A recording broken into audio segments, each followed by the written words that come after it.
Tonight, in our coverage, outrage and fear among Canadian Muslims after a woman's hijab was deliberately set on fire inside a public library.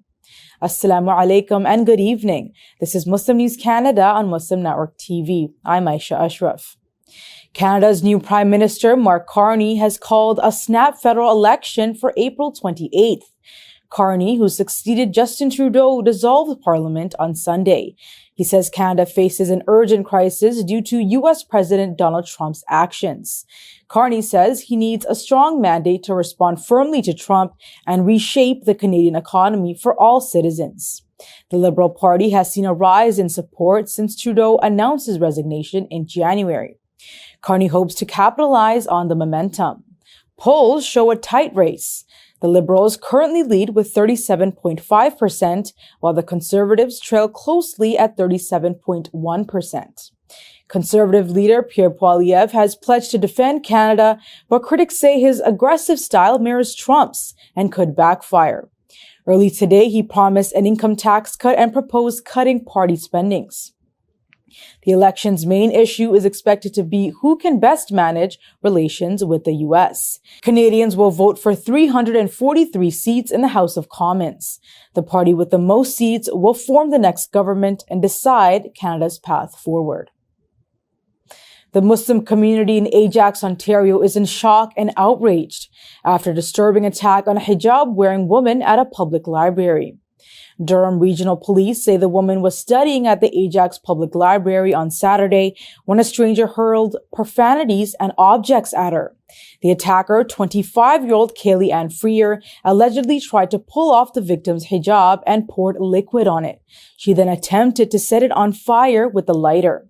Security staff intervened after the victim screamed for help. The suspect fled but was arrested hours later. She now faces multiple charges, including assault with a weapon and breaching probation. Police say the investigation is ongoing. Ajax Mayor Sean Collier and Library Board Chair Piali Correa are calling the incident Islamophobic. The National Council of Canadian Muslims is demanding the attack be investigated as a hate crime. The group has expressed concern that Islamophobic violence is on the rise. Leaders across the country, including New Democratic Party leader Jagmeet Singh, have condemned the attack. Ajax MPP Rob Karjanek says he's spoken to police for more patrols near mosques. The town says its facilities must remain safe for all and urges affected residents to seek support. Israel's bombardment of Gaza shows no signs of stopping. At least 61 Palestinians have been killed in the past 24 hours. Today, 25 people have been killed, many of them women and children. Among the casualties is senior Hamas leader Ismail Barhoum, killed in a strike on Nasr Hospital in Khan Yunis. Hussam Shabat, a journalist who worked for Al Jazeera Mubashir, has been killed in northern Gaza. Witnesses say his car was targeted in the eastern part of Beit Lahia.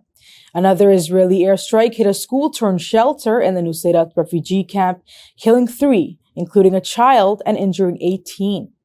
Palestinian Health Ministry has condemned the hospital shelling as a war crime and is calling for an international probe.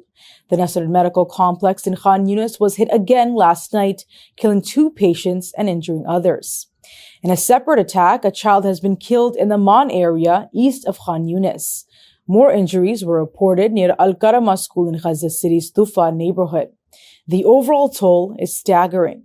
Palestinian authorities believe the true toll exceeds 61,000, with many still buried under rubble.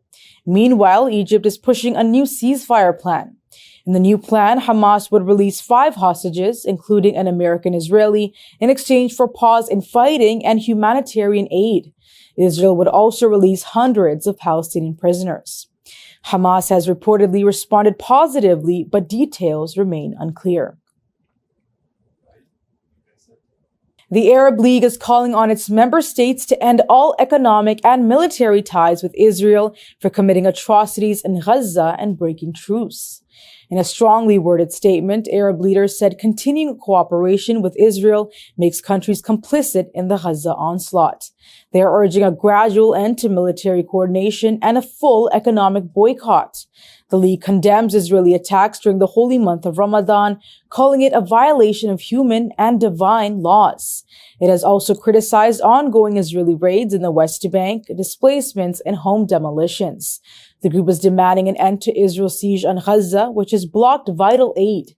It is urging the U.S. to pressure Israel into fully implementing the ceasefire and ending the war.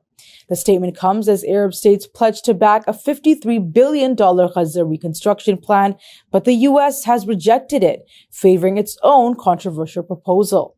The League also stressed the need for stronger Arab unity and protection of Palestinian rights. Several Arab nations, including the United Arab Emirates, Morocco, and Bahrain, have normalized ties with Israel since 2020. But public support for such relations is now at an all-time low. Cuban President Miguel Díaz-Canel has reaffirmed his solidarity to the Palestinian movement during a recent attendance at the 4th Patria International Colloquium in Havana. The event, which gathered over 400 delegates from 50 countries, centered on media manipulation affecting international perceptions of the Palestinian conflict. Díaz-Canel notably participated in discussions examining how biased narratives silence Palestinian voices and influence global opinion. In his remarks, Díaz-Canel emphasized Cuba's long-standing commitment to Palestinian sovereignty. He drew parallels between the struggles faced by Palestinians and Cuba's own history of resisting external media manipulation. He called for truthful and impartial reporting as a necessary tool in combating oppressive regimes. Cuba's solidarity with Palestine dates back decades, notably since the Cuban Revolution of 1959. The country consistently condemns Israeli occupation and remains one of just 2 Latin American nations alongside Venezuela without formal diplomatic relations with Israel. This principled position often places Cuba at odds with powerful Western nations, especially the United States. Despite diplomatic friction and criticism from pro-Israel and Western entities, Cuba maintains that its support for Palestine is firmly rooted in principles of human rights. University of Guelph in Ontario is facing a wave of criticism on social media over an upcoming campus event featuring an Israeli soldier who served in Gaza. The event is titled Triggered: From Combat to Campus. It is being organized by the student group Students Supporting Israel and is scheduled for April 2nd. The soldier is expected to speak about his experience as part of the Israeli military in Gaza following the October 7th attacks. The organizers are promoting the event as a story of bravery, sacrifice, and hope for Zionism, both in Israel and on campus. It is only open to those who RSVP in advance, and the location will be shared privately after the registration. Food will also be provided, but the announcement has sparked severe backlash. Critics are accusing the university of giving a platform to a participant in an ongoing genocide. One alumnus calls it a new level of complicity and depravity. The University of Guelph is a public research university and has more than 140 chapters across universities in North and South America, Europe, and Australia.